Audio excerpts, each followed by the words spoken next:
Happy మా వంటిల్లు నా వ్లాగ్స్‌లో ఈరోజు మీ అందరి కోసం మా వంటింట్లో నేను చేసి చూపించబోయే రెసిపీ హెల్తీ బ్రేక్‌ఫాస్ట్ రెసిపీ అండి ఈరోజు. అవును, హెల్తీగా పొంగల్ అండ్ కోకోనట్ చట్నీ చేసి చూపిస్తున్నాను. ఈరోజు మా ఇంట్లో బ్రేక్‌ఫాస్ట్ అదే. అందుకనే మీ అందరి కోసం కూడా చేసి చూపిస్తున్నాను. ముందుగా ఇంగ్రీడియెంట్స్ చూద్దాము. సింపుల్ ఇంగ్రీడియెంట్స్ అండి, మన ఇంట్లో రెగ్యులర్‌గా ఉండేవే. ఒక గ్లాసు మనం వాడుకునే బియ్యం, అలాగే ఒక హాఫ్ గ్లాసు పెసరపప్పు. ఇవే మెయిన్ ఇంగ్రీడియంట్స్. స్టవ్ పై కుక్కర్ పెట్టుకుని ఈ కుక్కర్లో ఈ పెసరపప్పుని ఇలా వేసేసి జస్ట్ కొంచెం డ్రై రోస్ట్ చేసుకుందామండి. పెసరపప్పు వేయించుకుంటే ఫ్లేవర్ చాలా బాగుంటుంది, స్మెల్ కూడా చాలా బాగా వస్తుంది. అందుకని లైట్గా మీడియం ఫ్లేమ్లో పెట్టి కొంచెం కలర్ చేంజ్ అయ్యే వరకు ఈ విధంగా వేయించుకుందాము.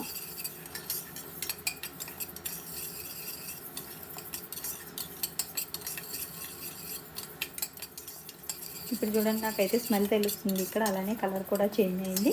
ఇప్పుడు స్టవ్ ఆఫ్ చేసేసి ఈ గ్లాస్తో రైస్ని కూడా ఇలా వేసేసి ఇప్పుడు 2-3 సార్లు నీట్గా ఈ బియ్యాన్ని పప్పుని కలిపి కడిగేసుకుందాము. ఇలా 3-4 టైమ్స్ వాష్ చేసిన తర్వాత మనం 1కి 3 చొప్పున వాటర్ పోసుకోవాలండి. అంటే నేను ఒక గ్లాస్ రైస్ తీసుకున్నాను కదా, అదే గ్లాస్తో 3 గ్లాస్ వాటరు, అలాగే ఒక హాఫ్ కప్ పెసరపప్పు తీసుకున్నాను కదా, దానికి ఒక 1.5 వరకు వాటర్, మొత్తం నేను 4.5 గ్లాస్ వాటర్ పోసుకొని దీంట్లో ఇప్పుడు మీ రుచికి సరిపడగా ఒక పావు స్పూన్ సాల్ట్ అయితే వేస్తున్నాను నేను తీసుకున్న క్వాంటిటీకి. అలాగే ఒక చిటికెడు పసుపు, నెక్స్ట్ ఒక హాఫ్ స్పూన్ ఆయిల్ బయటికి పొంగకుండా ఇలా వేసేసి ఒక్కసారి బాగా మిక్స్ చేసేసి కుక్కర్ లిడ్ క్లోజ్ చేసేసి ఒక 4 విజిల్స్ వరకు రానిద్దామండి. ఇది దాని పని అది చేసుకుంటుంది కదా. ఈ లోపల మనం కోకోనట్ చట్నీ ప్రిపేర్ చేసుకుందాము. కోకోనట్ చట్నీకి నేనైతే ఒక కప్పు ఫ్రెష్ కొబ్బరి తీసుకున్నాను. అలాగే ఒక స్పూను జస్ట్ కొద్దిగా పుట్నాల పప్పు, ఒక 2-3 పచ్చిమిర్చి, ఒక చిన్న అల్లం ముక్క, ఒక రెమ్మ కొత్తిమీర కూడా తీసుకున్నాను. ఇవి ఇలా మిక్సీ జార్లో వేసేసుకుని పావు స్పూన్ వరకు సాల్ట్ వేసి కొద్దిగా వాటర్ పోసేసి దీన్ని మెత్తగా గ్రైండ్ చేసి పెట్టేసుకుందాము. ఈ లోపల కుక్కర్ విజిల్స్ కూడా అయిపోయింది నాకు. ఇప్పుడు 5 విజిల్స్ వచ్చిన తర్వాత స్టవ్ ఆఫ్ చేసేసి ఒక 5 మినిట్స్ ఆగిన తర్వాత ఓపెన్ చేస్తే నాకు ఇలా కుక్ అయింది. చూడండి, మెత్తగా పర్ఫెక్ట్గా కుక్ అయిపోయింది. దీన్ని ఒక 2 నిమిషాల పాటు ఇలా కలుపుకుంటూ, మనకి ఈ మాత్రం లూజ్గా ఉండాలి, లేదు కొద్దిసేపటికి ఇంకా గట్టిగా అయిపోతుంది. మనకు కావాల్సిన సాఫ్ట్గా అయితే ఇది రెడీగానే ఉంది. ఇప్పుడు దీన్ని పక్కకు పెట్టేసి ఒక బౌల్లో తీసేసుకుందాము. ఈ లోపల మనం పొంగల్కి పోపు రెడీ చేసుకుందాం. స్టవ్ పై ప్యాన్ పెట్టేసి, పొంగల్ కాబట్టి నేను దీనికి కూడా నెయ్యితోనే పోపు వేసుకుందాము. ఒక 1.5 స్పూన్ వరకు గీ వేసుకుందాము. వేసుకొని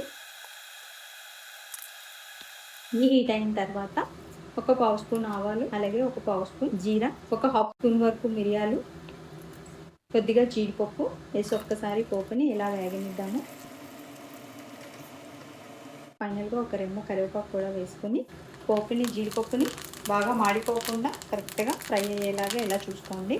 ఇప్పుడు ఫైనల్గా ఒక చిటికెడు ఇంగువ వేసుకుందాము. ఇంగువ వేసుకొని వెంటనే స్టవ్ ఆఫ్ చేసేసుకుందాము.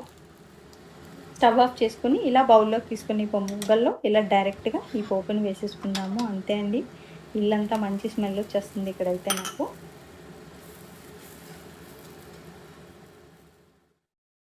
అంతే, వేడి పొంగల్ రెడీ అయిపోయింది.